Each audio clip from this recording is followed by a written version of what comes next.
एक बार की बात है, भगवान विष्णु बैठे कुछ सोच रहे थे कि उनके दिमाग में आया, क्यों न पृथ्वी पर चलकर सैर किया जाए।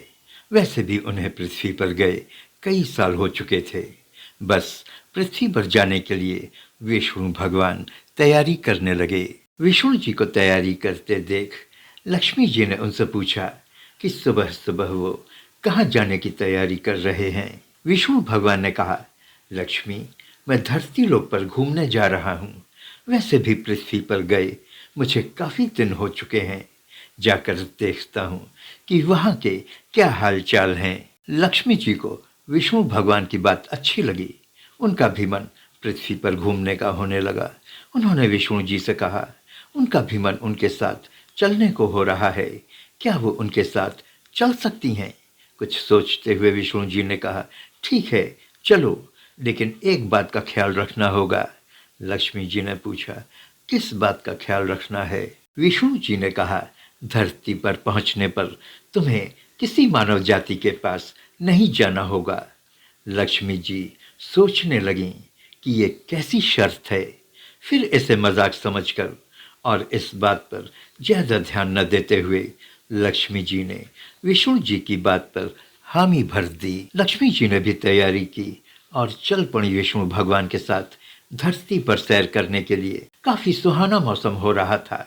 पिछली रात बरसात हुई थी और चारों तरफ हरियाली ही हरियाली दिख रही थी। सूरज महाराज निकलने को थे।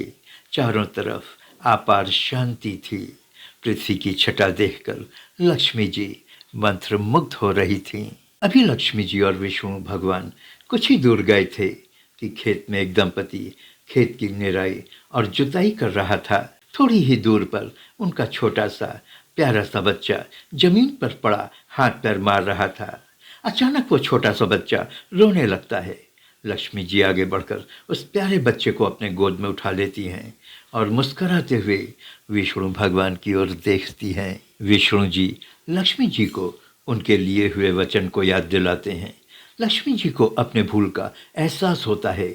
उन्होंने फौरन भगवान विष्णु से माफ़ी मांगी और उन्होंने जमीन पर पड़े चादर पर बच्चे को रख दिया। बच्चा फिर रोने लगा।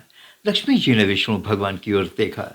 विष्णु भगवान ने कहा कि इसीलिए मैंने तुम्हें किसी मानव जाति के पास जाने से मना किया था। अब ये बच्चा तुम्हारे बगैर नहीं रह सकता, इसलिए तुम्हें अब इस गरीब खेतीहर के यहाँ ही 4 साल तक रहना होगा, जब तक कि ये बच्चा बड़ा नहीं हो जाता है। और 4 साल के बाद ही मैं तुम्हें बैकुंठ वापस बुलाऊंगा। तुम्हारी भूल की यही सजा है। लक्ष्मी जी ने गलती की थी, इसका उन्हें एहसास था। उन्होंने सिर झुकाकर चुपचाप हाँ में हामी भरी और लक्ष्मी जी ने एक गरीब औरत का रूप धारण कर उस खेतीहर के यहाँ रहने लगीं। दिन गुजरने लगे।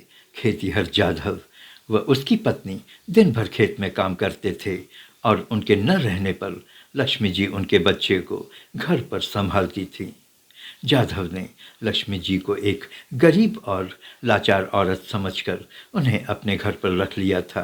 उसने सोचा था कि जो रूखा सूखा वो खाते हैं, ये औरत भी उसे खाकर जिंदा रह लेगी। जाधव ने माँ लक्ष्मी को अपने झोपड़े में शरण देने के बाद लक्ष्मी जी वहाँ उस झोपड़े में 4 साल नौकरानी बनकर रहीं। जिस दिन से लक्ष्मी माँ जाधव के यहाँ गई थीं, जाधव के खुशहाली के दिन शुरू हो गए थे।